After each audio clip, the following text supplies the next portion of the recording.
안녕하십니까. 저는 그 시험은 총 6번을 봤고요.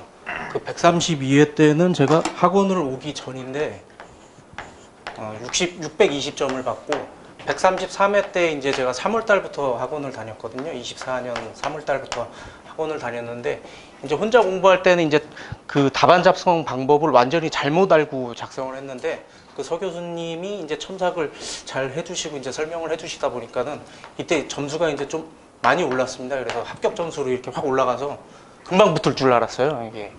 근데 또 134회 때는 715점, 135회 때는 716점, 136회 때는 746점을 받았거든요. 그래서 이제 이때 이제 금방 붙을 줄 알고 기존 공부 방법으로 그대로 했는데 이제 134회 때는 모르는 문제가 하나도 없이 완벽하게 적었다고 생각을 하고 나왔거든요. 근데 실질적으로 모르는 문제가 없어가지고 저 같은 경우는 이제 134회 때는 그 용어는 13페이지, 뭐 서술은 14페이지 다 쓰고 나왔어요. 근데 이게 많이 쓴다고 점수가 잘 나오는 거는 절대 아니더라고요, 이게. 그래가지고 이제 135회하고 136회 때 좀 어떻게 하면 차별화를 할까 이제 좀 고민을 많이 했는데 용어 같은 경우는 뭐 이번에 하도급 연동제 같은 게 이제 문제가 나왔는데 이제 이슈 문제들을 사람들이 준비를 좀 많이 안 하더라고요, 이게.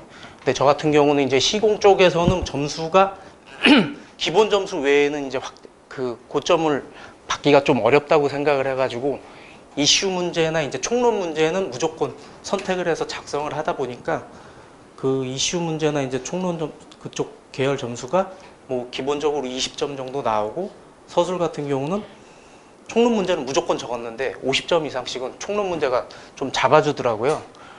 그래가지고 이제 뭐 그런 거를 좀 고민을 많이 해서 이제 작성 방법을 좀 바꿨고 136회 때는 이게 또 이때도 좀 아슬아슬하게 떨어지다 보니까는 용어 쓰는 방법을 좀 많이 바꿨어요.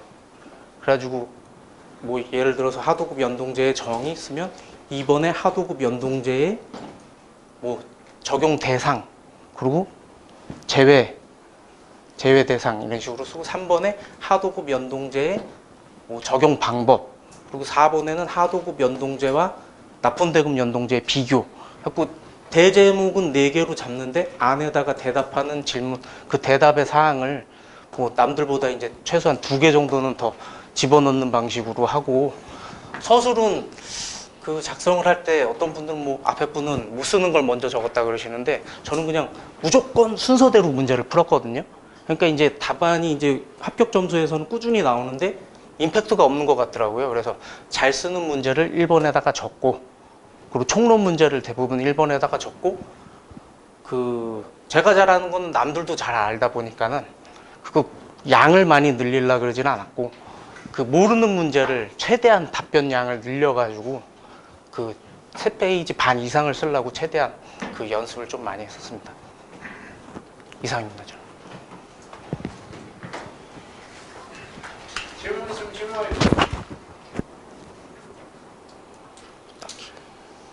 질문 없습니까? 질문 모르는 문제를 어떻게 좀 내용을 늘려서 그러니까 이제 모르는 내용은 용어를 좀 준비를 많이 하다 보면 이제 사기쳐가지고 쓰는 그게 좀 되더라고요. 그래가지고 제가 이제 장수생이다 보니까 용어는 한 350개 정도 하고 서술은 한 180개 정도 작성을 해봤거든요.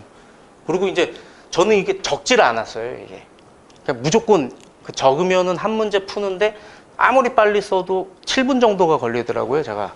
그래가지고 이게 7분을 하루 종일 뭐 하루에 3, 4시간 공부했는데 반복 타임이 너무 줄어지다 보니까는 저 이렇게 출력해가지고 그냥 그걸 걸으면서 읽는 방식으로 바꿔가지고 보니까 한 번 한 단어가 연상이 되면 후속 단어들이 이제 좀 쫙 나오는 방식으로 이제 좀 방법을 바꿨더니 뭐 아이템 쓰는 데는 크게 문제는 없었던 것 같습니다. 그런 식으로. 이상입니다.